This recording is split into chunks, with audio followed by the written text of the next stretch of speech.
Hey everybody, it's Gary again. Made a couple videos over the last 48 hours, and I just kind of wanted to follow up on some things that I watched today. So there's a guy who identifies as a professional comedian named Walter Masterson. He has about 260,000 subscribers on YouTube, and he went to a Trump rally and discussed the Bible, tariffs, immigration, what the undocumented pay into our social systems, and first off, I kind of commend what he was trying to do. It's just that the way he did it was just, how can I put it? He brought true facts, because everything he talked about, I Googled it, checked it. He's right. But he couldn't present it in a coherent way.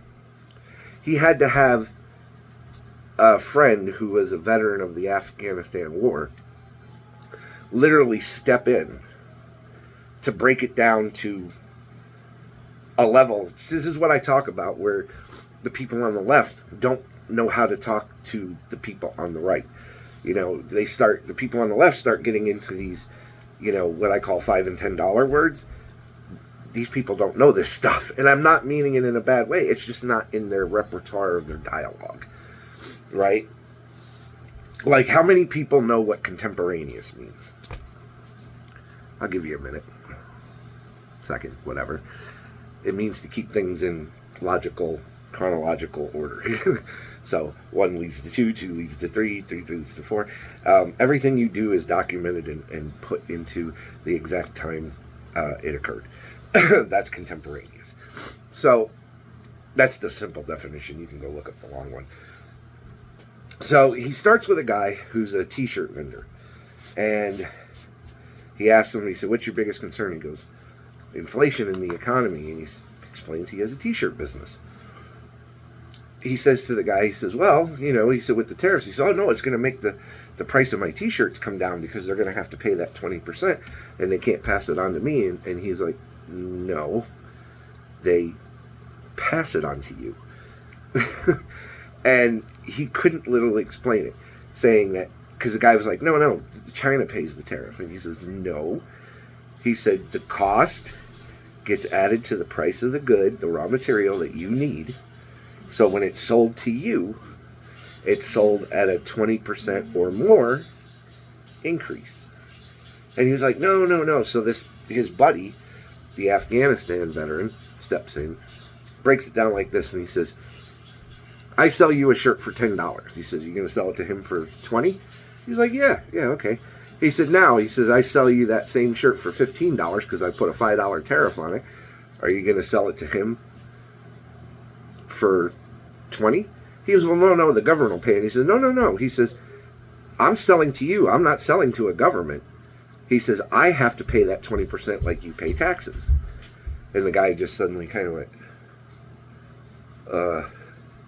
and he says, "So, if I've upped the price of that shirt from $10 to $15, are you still going to sell it to him for 20? And he's like, "Well, no, I'm going to up the price." And he goes, "That's a tariff." And it just literally blew this guy's mind away. So anyways, this comedian, Walter Masterson, I applaud what he was trying to do.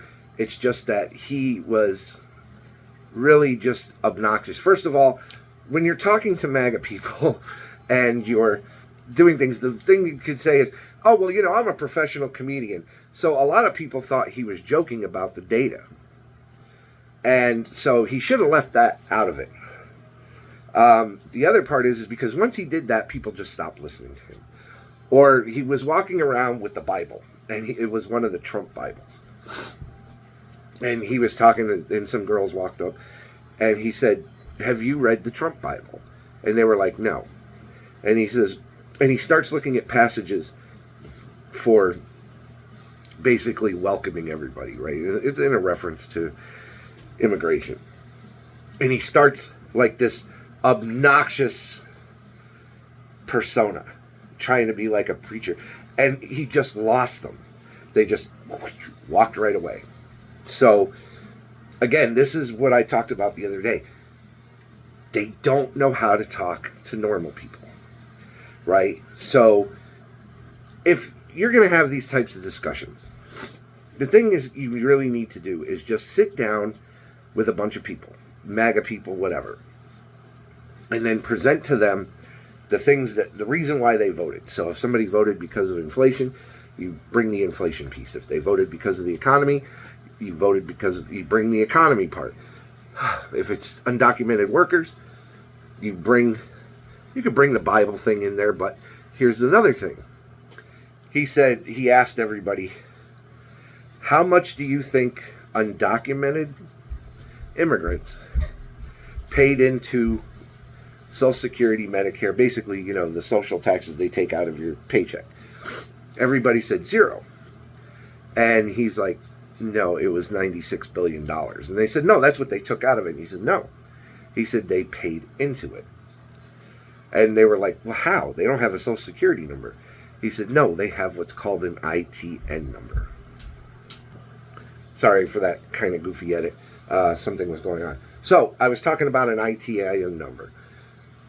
The ITIN number is known as the Individual Taxpayer Identification Number, ITIN.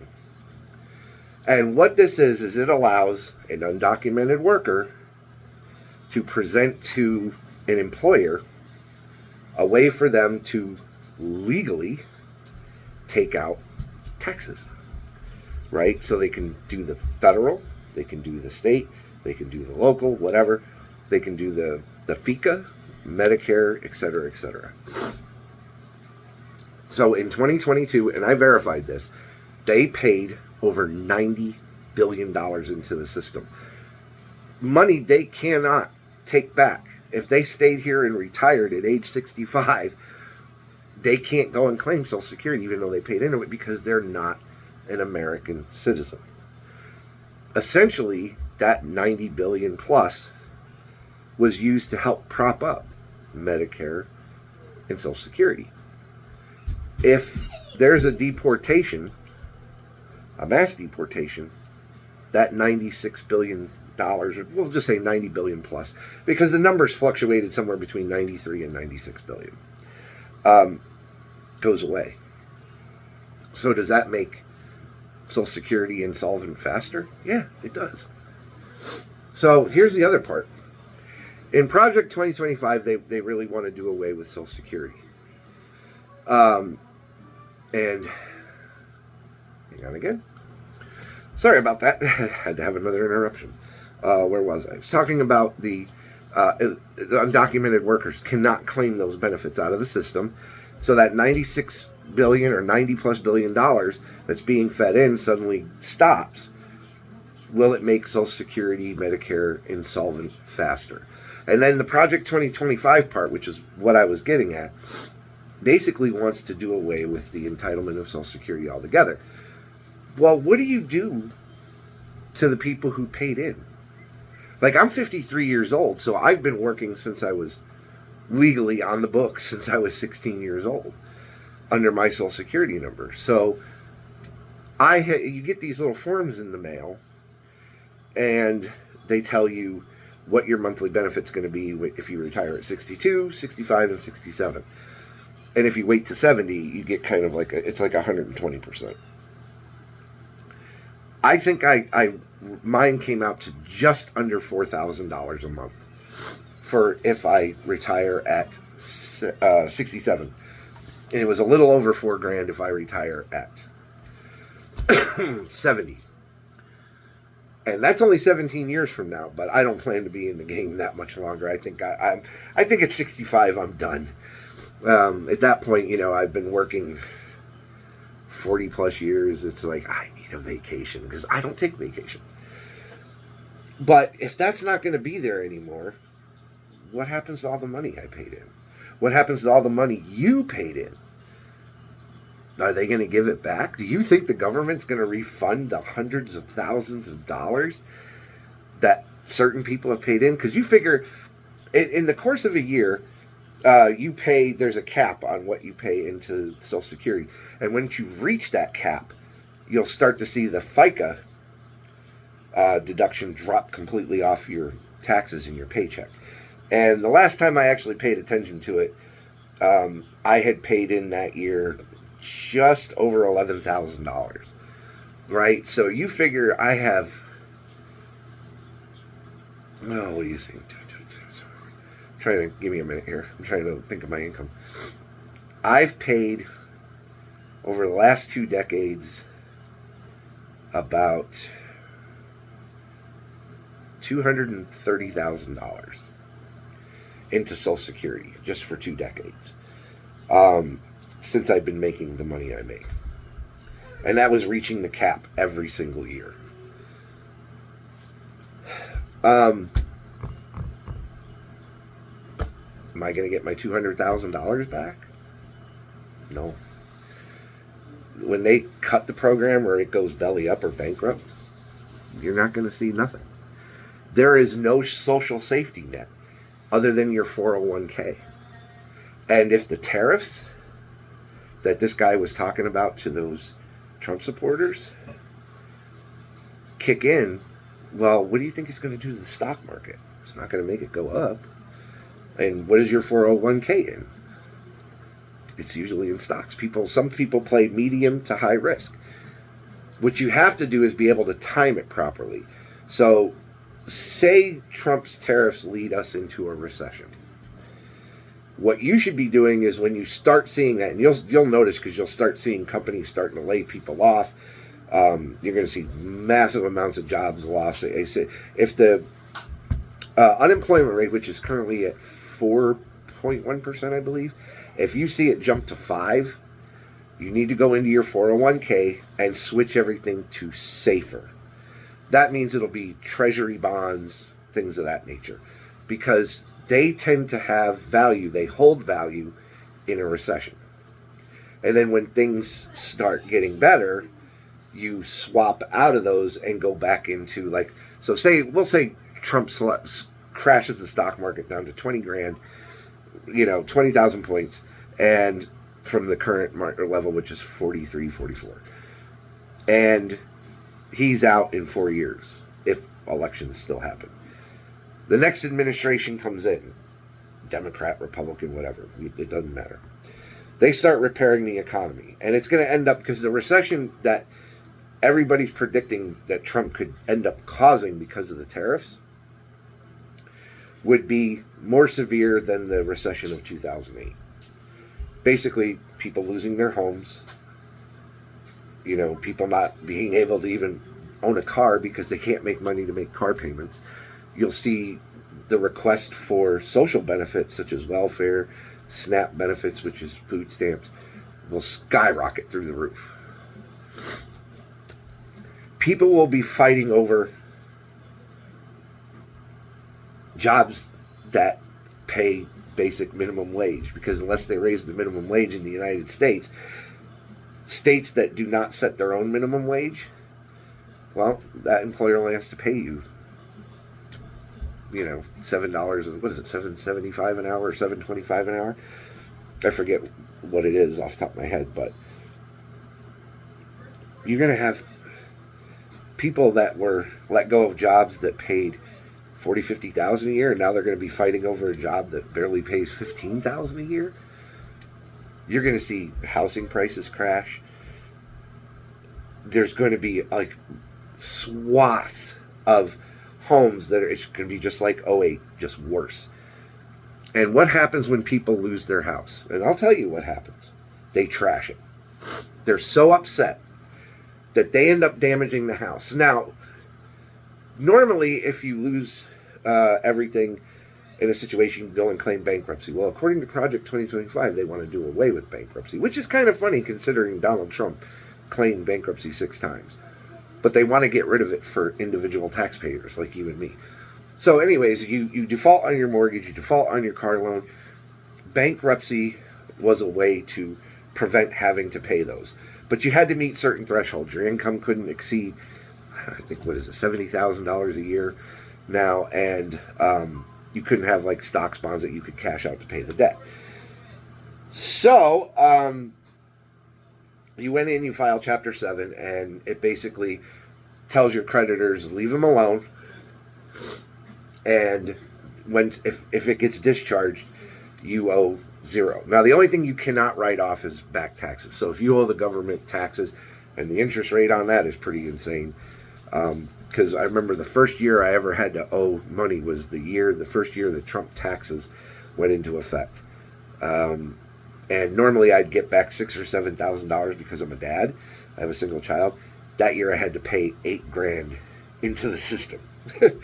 Never had to do that in my life. They changed so much that I had to change my filing status from head of household with one dependent. Well, at the time I was still married, so I was taking care of my son, my 2 former stepchildren, and my wife, so 4 people. So it was head of household plus 4. I had to set that down to single, and so I was having the most money taken out. And then I had to write in at the bottom, do you want extra taken out? And I put per pay period $500. And then the following year, then I did taxes in 2019, I still owed $2,200.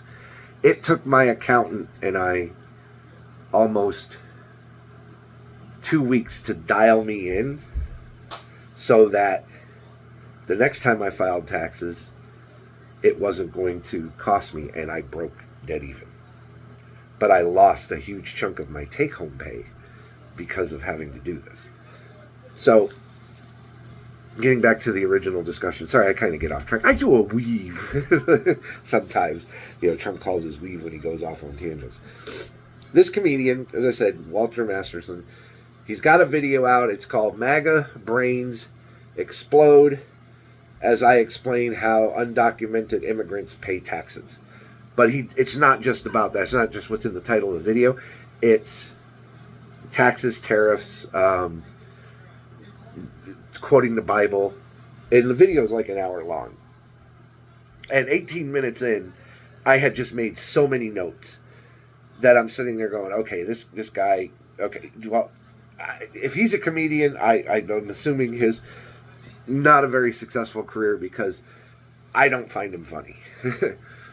I like what he was trying to do. There was really good promise in what he was trying to do. His execution was horrible.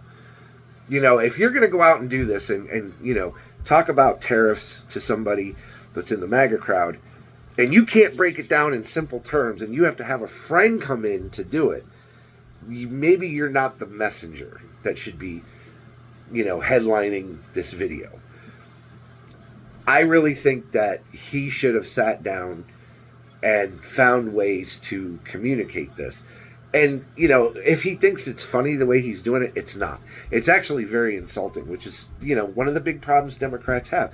They don't know how to talk to, and I've said this as a libertarian, you don't know how to talk to the working man. And when you do talk to them, you kind of talk down at them.